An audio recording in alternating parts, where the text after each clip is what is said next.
Salam Bapak Ibu Saudara-saudari yang terkasih. Selamat datang di channel Pemulihan Hati. Mari kita mendengarkan renungan firman Tuhan yang berjudul Alat dalam Tangan Tuhan. Tuhan tidak menghendaki dan Tuhan tidak merencanakan satupun dari kita menjadi gagal. Allah memiliki rancangan atas setiap individu, atas setiap kita. Seandainya kita dapat melihat, menyaksikan, dan tahu rancangan-rancangan apa yang ada pada Allah mengenai kita masing-masing, percayalah, kita akan menjadi takjub. Kita akan terpesona betapa indahnya rancangan Allah tersebut dan betapa sempurnanya. Dan itu di luar perkiraan, perhitungan, dan pertimbangan kita.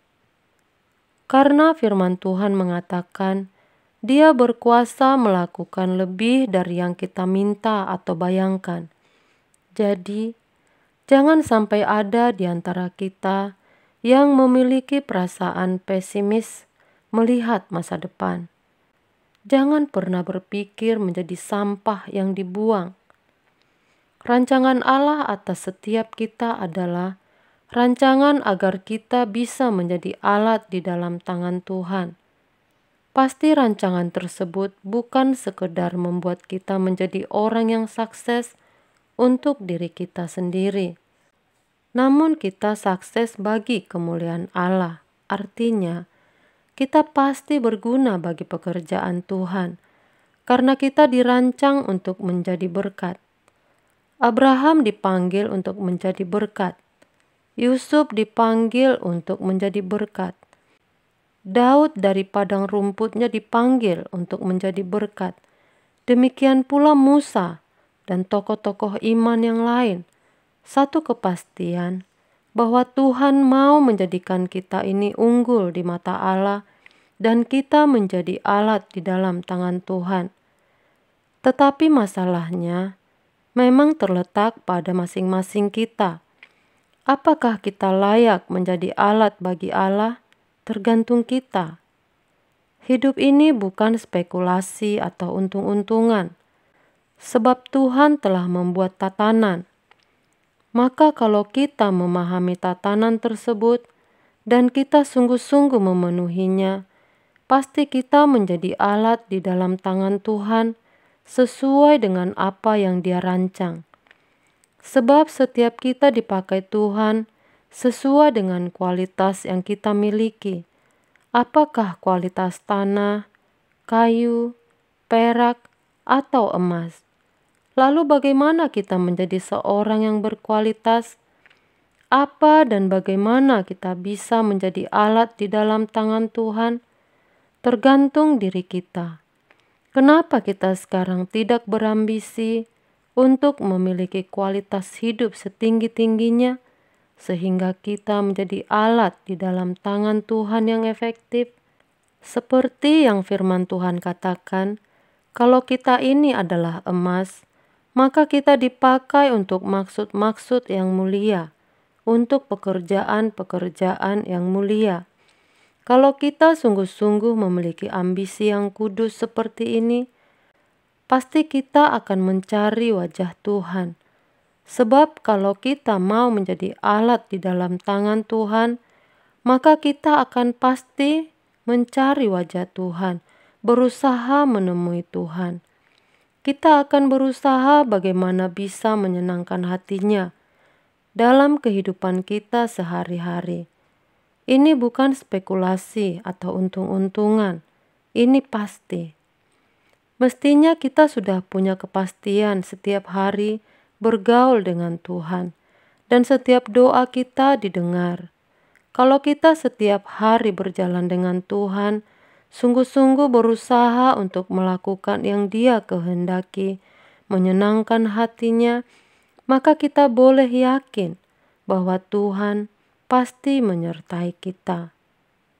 Yakin bahwa Tuhan pasti mengurapi, karena Allah memang menghendaki demikian.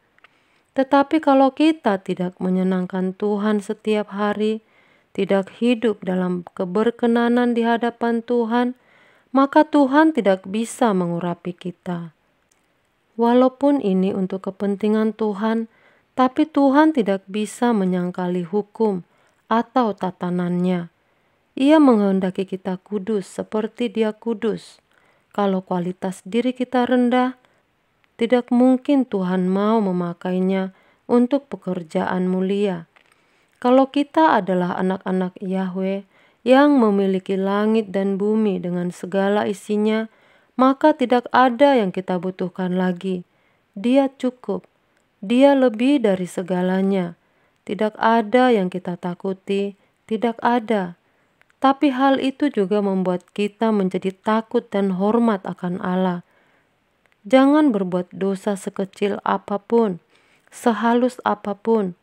Warisan yang kita peroleh adalah kerajaan kekal bersama Tuhan Yesus. Luar biasa. Dunia menjadi pudar keindahannya di mata kita. Maka kita harus mengerjakan pekerjaan Dia yang mengutus kita selama masih siang. Sebab akan datang malam di mana tidak ada seorang pun yang dapat bekerja. Jadi, selagi masih ada kesempatan untuk menyelamatkan jiwa, mencelikkan mata orang, mari kita bekerja selagi siang sebagai anak-anak dari Allah Bapa di surga. Jadi, penghayatan bahwa kita anak Allah harus kita tangkap dengan satu dimensi hidup yang telah kita mesti miliki. Dimensi hidup di mana kita sudah tidak lagi memiliki kesenangan apapun. Dimensi hidup di mana kita berusaha dan sedang berusaha hidup sekudus-kudusnya, sehingga sisa umur hidup kita ini hanya untuk menjadi alat di dalam tangan Tuhan. Bagaimana kita berguna bagi pekerjaan Tuhan? Jangan khawatir tentang apa yang kita perlu dan butuhkan. Kalau kita benar-benar anak-anak Allah, melakukan kehendak Allah, dan benar-benar mau menyelesaikan pekerjaannya, maka Dia tidak mungkin mempermalukan kita. Kalau kita menyediakan diri menjadi alat yang efektif bagi Tuhan, yaitu seperti perkakas yang terbuat dari emas, pasti kita dipersiapkan untuk pekerjaan-pekerjaan besar. Rancangan Allah atas setiap kita adalah rancangan agar kita bisa menjadi alat di dalam tangan Tuhan. Demikianlah renungan ini, kiranya dapat memberikan pencerahan bagi kita semua. Tuhan Yesus memberkati.